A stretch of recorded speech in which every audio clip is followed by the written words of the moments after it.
Bonjour, bonjour les amis, bienvenue sur ma chaîne YouTube. J'espère que vous allez bien, moi je vais super bien. Ma première question que je voulais poser, c'est que si vous n'êtes pas encore abonné sur ma chaîne YouTube, ou bien vous n'avez pas encore dit à vos amis, taguez vos amis, les membres de la famille, vos enfants. Ici, on parle de la prévention de la santé et c'est très important de connaître.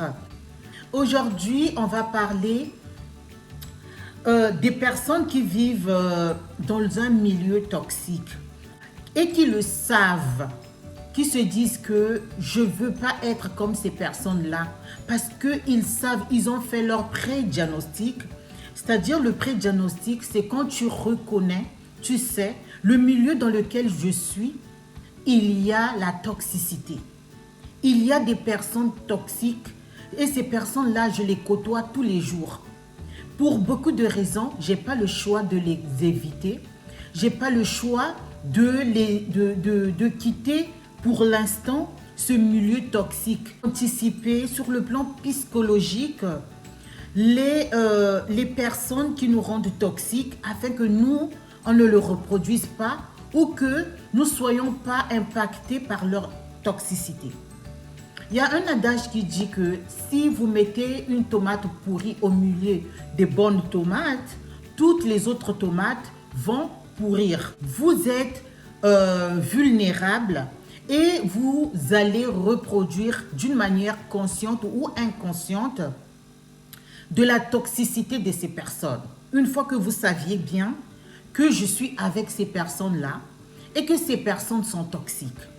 D'abord, comment est-ce que tu peux faire une pré-diagnostic? Parce que vous n'êtes pas médecin, vous ne pouvez pas dire que ces personnes-là souffrent de la mythomanie ou bien d'une certaine excès de colère.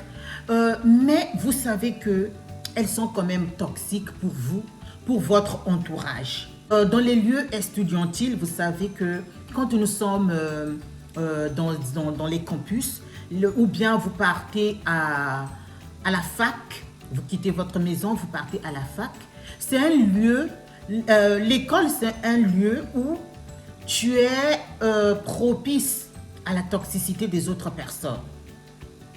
Mais il y a des élèves ou des étudiants qui peuvent déjà détecter des personnes toxiques. Malheureusement, on ne peut pas choisir les élèves avec lesquels on peut s'asseoir, être à côté. On est obligé de vivre avec ces personnes-là. Ça, c'est la première des choses que tu dois gérer, tu dois connaître. Tu dois savoir que cette personne, elle est toxique. Comment est-ce que tu sais qu'elle est toxique? Parce que ce sont des gens qui vont te dire, fouillons pour nous l'école, parce que l'école, ça ne sert à rien. Parce que moi, je vais quelque part, quand je dis à mes parents que je suis partie à l'école, je vais quelque part, j'arrive là-bas, il y a un monsieur ou bien une dame qui me donne de l'argent et je fais, en échange, je lui fais des choses que toi, tu n'as pas envie de faire. Ça, ce sont des conseils déjà qui ne vont pas être bénéfiques pour toi. Parce qu'il ne connaît pas ton environnement, il ne connaît pas ta sensibilité. Il n'y a que toi qui connais ta propre sensibilité. Parfois, ces personnes avec qui tu veux fréquenter, parfois, tu peux aller par curiosité voir ce dont ils font. Et toi-même, tu te dis que ça, ce n'est pas un chemin que je dois emprunter parce que ça va m'emmener nulle part. Malheureusement, tu es confronté avec des gens avec qui tous les jours tu dois les côtoyer parce que vous fréquentez ensemble. Et ces personnes-là sont en train de te tirer vers eux. Si tu n'es pas préparé psychologiquement, si tu n'as pas des bons outils pour te défendre, eux, ils peuvent être plus puissants que toi dans leur défense par rapport aux explications qu'ils vont te donner. Et toi, tu vas te dire, pourquoi pas essayer? Et une fois que tu essayes, une fois que tu rentres dans leur toxicité, tu es piégé et parfois ça va te prendre des années pour t'en sortir. Je parle bien de la toxicité. Donc tu es dans un milieu où tout le monde fait la même chose et il n'y a que toi qui résiste. Donc, tu es une bonne tomate qui est parmi les mauvaises tomates. Toi, tu es avisé, par exemple. Je te dis que cette personne, elle est dépressive. Mais pourquoi elle continue à faire les mêmes choses qui ne lui rendent pas une bonne santé? Psychologiquement, tu vas voir cette personne-là, il y a des moments où elle pleure bêtement. Elle est là, elle est en train de se plaindre du monde qu'elle est dedans. Mais elle ne sait pas que c'est un monde toxique. Et toi, tu sais bien ce qu'elle est en train de vivre. Moi aussi, si je rentre dans ce monde, je vais être aussi toxique. Je vais aussi souffrir intérieurement comme extérieurement. Mon corps peut se transformer. Je peux avoir des maladies. Je peux souffrir de céphalée, de stress, de la paranoïa. Et donc, tu as fait ton pré-diagnostic toi-même et tu te dis, malgré que je suis dans ce milieu, je ne veux pas rentrer dans cette toxicité. Mais je suis là pour une raison bien précise. Si nous sommes à l'école, je parle des étudiants, des élèves, qui peuvent raisonner. C'est pour cela, les parents à la maison, on doit commencer à parler à nos enfants dès le bas âge pour qu'ils puissent anticiper cela. Qu'ils ne tombent pas dans la dépression les années plus tard. Qu'ils ne puissent pas être, par exemple, on peut être en face d'un harceleur. Et cette élève-là, elle est toxique.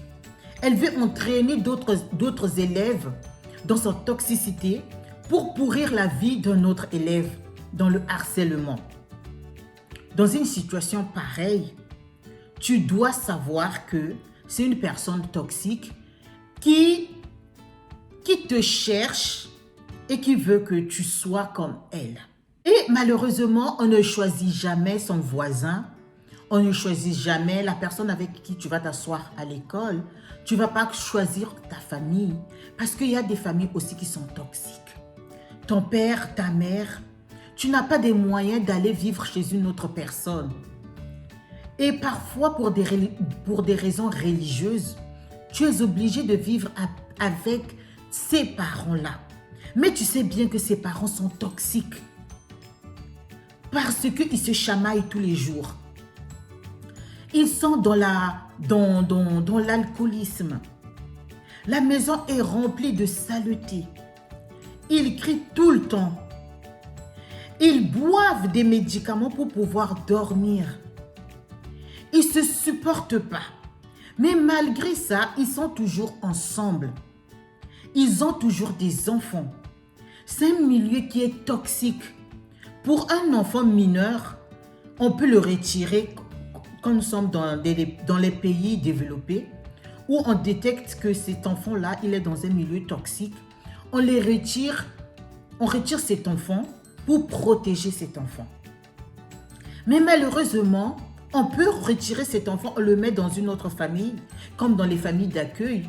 Et dans cette même famille d'accueil, il y a aussi des personnes toxiques parce qu'on ne connaît pas les personnes avec qui on va vivre. Donc, il faut se préparer bien en avance. Savoir faire un pré-diagnostic. Tu te prépares en conséquence. Tu te dis que je suis avec des personnes toxiques. Comment est-ce que je peux faire? Pour que moi aussi, je ne puisse pas être contaminée. Pour que je ne sois pas dans la dépression. Parce que quand on vit avec des personnes toxiques, où on s'efforce à faire du bien soi-même, mais on va quand même être parfois dans la dépression. On va se poser la question, mais pourquoi est-ce que je suis née de ces parents-là qui ne prennent pas le temps pour moi, qui ne se rendent pas compte que je suis leur enfant. Je suis en train de grandir. Je n'ai plus 8 ans. Aujourd'hui, j'ai 17 ans, 18 ans. Les conditions socio-économiques ne me favorisent pas pour aller vivre ailleurs. Et vous allez souffrir intérieurement. Mais vous pouvez dire stop. Moi, je ne vais pas souffrir. Moi, je ne vais pas reproduire ce que mes parents font, même si j'ai vécu avec eux. Ne restez pas avec les problèmes que vous vivez dans votre maison avec vous, parce que ça va vous détruire. Sur le plan psychologique, cherchez de l'aide. Là, je parle des enfants ados ou des jeunes adultes, mais je peux aussi parler des femmes qui sont avec des hommes. Elle aime son homme, ils ont eu des enfants. Je vais rester parce que mes enfants doivent grandir avec un père. Ça, c'est votre choix. Mais vous reconnaissez que je suis dans une relation toxique avec mon homme. Cet homme-là est toxique. Mais pour des raisons financières, parce que cet homme aussi emmène beaucoup d'argent à la maison. Pour des raisons de commodité. Pour des raisons X ou Y que toi-même tu sais. Tu te dis que je vais vivre avec ou sans enfant, je vais quand même supporter cette personne. Mais au fond de toi, tu es malade, tu souffres intérieurement. Ça veut dire que tu es dans une relation, dans un milieu toxique. Va chercher de l'aide, parle-en, sors un peu de ce milieu-là. Même si tu vas revenir de temps en temps pour dormir parce que tu n'as pas d'autre choix. Sors. Pendant la journée, par exemple, tu peux sortir, va demander de l'aide. Avoir un psychologue, c'est très important. Il ne faut pas attendre que tu sois dans la dépression, que tu sois dans le mal-être profond pour pouvoir aller chercher de l'aide. Vide tes pensées. Un moment, 1 heure, 2 heures, va t'aérer. Sors de cette maison, sors de ce milieu, va demander de l'aide. Ici, dans les écoles, il y a des psychologues qui sont dans les écoles. Va demander de l'aide chez les psychologues. Ça vaut mieux, j'en parle aussi pour des garçons. Il n'y a pas que des filles. Il y a aussi des filles qui harcèlent les garçons. De temps en temps, va parler avec ta psychologue, avec le psy de l'école, de l'établissement. N'aie pas honte. Viens en parler à la maison. Ton mari, toi tu es une femme, ton mari a des difficultés dans son travail. Mais ton mari a un CDI. Il ne peut pas démissionner du jour au lendemain pour aller chercher un autre CDI. Pour les gens qui ne connaissent pas le CDI, c'est un contrat à temps indéterminé. Comme tu ne connaissais pas avec qui tu vas travailler, tu ne connaissais pas ton patron est toxique, il est derrière toi, il est en train de te harceler. C'est quelqu'un qui est en train de t'emmener à bout de nerfs. Va chercher un psy, parle-en. Pour que tu ne sois pas psychologiquement mal. Pour que ta santé mentale soit toujours au top. Et ce que je suis en train de te dire, c'est ça qu'on appelle la prévention. Prévenir des maladies. Des maladies sur le plan sanitaire, sur le plan santé mentale. Comme des céphalées, tu peux avoir des céphalées. Parce que tu penses, tu ne sais pas comment tu vas t'en sortir. Tu n'as pas d'autre choix que d'y vivre. Tu peux vivre avec ces personnes pendant 5 ans. Le temps que tu vas te préparer pour pouvoir être indépendante ou bien être auto-entrepreneur. Parfois, tu as un homme dans ta maison qui te comble des cadeaux et tu ne veux pas le laisser. Tu as un intérêt personnel là-dedans. Mais tu sais que cette personne-là, elle est toxique. Elle veut te mener dans une vie que toi-même, personnellement, tu n'aimes pas. Toi aussi, tu cherches une force extérieure qui va t'aider à pouvoir balancer leur côté toxique qui ne puisse pas avoir effet pour ta santé et pour ta santé surtout mentale. Apprenez à vous défendre.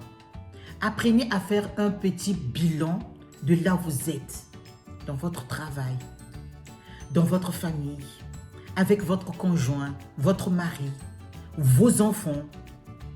Dites-leur que on peut détecter des personnes toxiques, c'est un pré-diagnostic. Ne cherchez pas à les changer, ces personnes-là.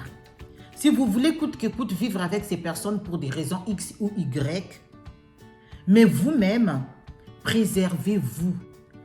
Vous devrez aider vos enfants à parler, à les écouter, à les donner des outils nécessaires. Et ces outils-là, c'est ce que je suis en train de vous donner.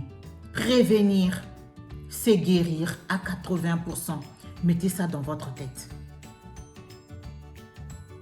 Merci beaucoup. Je vous fais des gros bisous. Muchísimas gracias, amigos.